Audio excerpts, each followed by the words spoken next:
morning. The most news in the morning, period. Weekdays 6 Eastern. This morning in Pakistan, government forces are pounding Taliban targets for a third day in a row. The offensive comes after militants have been threatening the city of Peshawar. Peter Bergen is CNN's terrorism analyst. He joins us now from our bureau in Washington. Peter, just how great is the threat to the city of Peshawar, and why is it so important strategically? Well, John, as you know, this is the city through which a lot of supplies, supplying U.S. and NATO troops, go through Peshawar on their way to Afghanistan. So the Taliban calculation is that they can put pressure on the city of Peshawar. They can really strangle the supply route to Afghanistan. So that's why it's critically important. Of course, also, it is a major city in Pakistan. It would be, if the Taliban can show that they have an ability to control it, it would be a huge victory for them. Yeah, so the United States has been urging the Pakistani government to take action against these militants. Is this finally the type of action that the U.S. has been urging? Well, yes, but I mean, we've seen this before, John, in 2003, 2004, 2005. The Pakistani military has conducted these kinds of operations and taken heavy casualties, but without much success, because it's, as the United States seen in Iraq, you know, it's one thing to clear areas, it's another thing to hold them, and it's another thing to build. And it seems to me the Pakistani army, which is set up for a land war with India, is still groping towards really having a proper counterinsurgency doctrine where they can really not only simply clear areas but actually hold them and then really offer the people in the tribal areas a significant amount of reconstruction aid, something that both Pakistan and the United States have promised that they will do.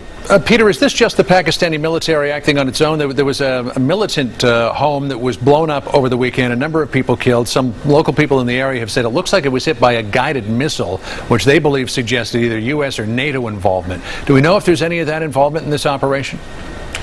Well, I don't know, John. I mean, often there are accounts in the tribal areas of Hellfire missiles fired by the United States, but of course the United States doesn't confirm or deny these accounts, so I'm just really not sure. Right. At the same time that there's this new effort by the Taliban to try to infiltrate large cities like Peshawar, there is also a resurgence of al-Qaeda in the region. Some estimates that there are as many as 2,000 al-Qaeda fighters in some of these camps, not as big as the ones in Afghanistan in the past, but smaller camps spread throughout that lawless tribal region. Just how significant is the resurgence of al-Qaeda, and what might it mean for us?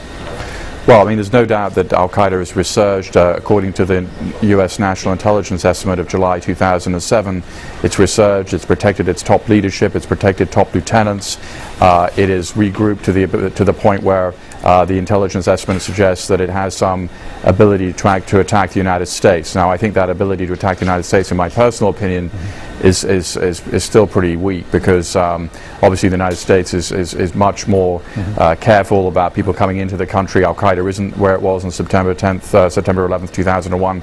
But it does mean that they can do things like attack in London, as they did 3 years back and killed 52 people with an attack on the London transportation system. And Peter, there's an interesting article in the New York Times today about bureaucratic snafus and infighting between the Pentagon, the CIA, the administration that has sort of hampered the fight against al-Qaeda. How effective has the Pentagon-CIA program in Pakistan against al-Qaeda been?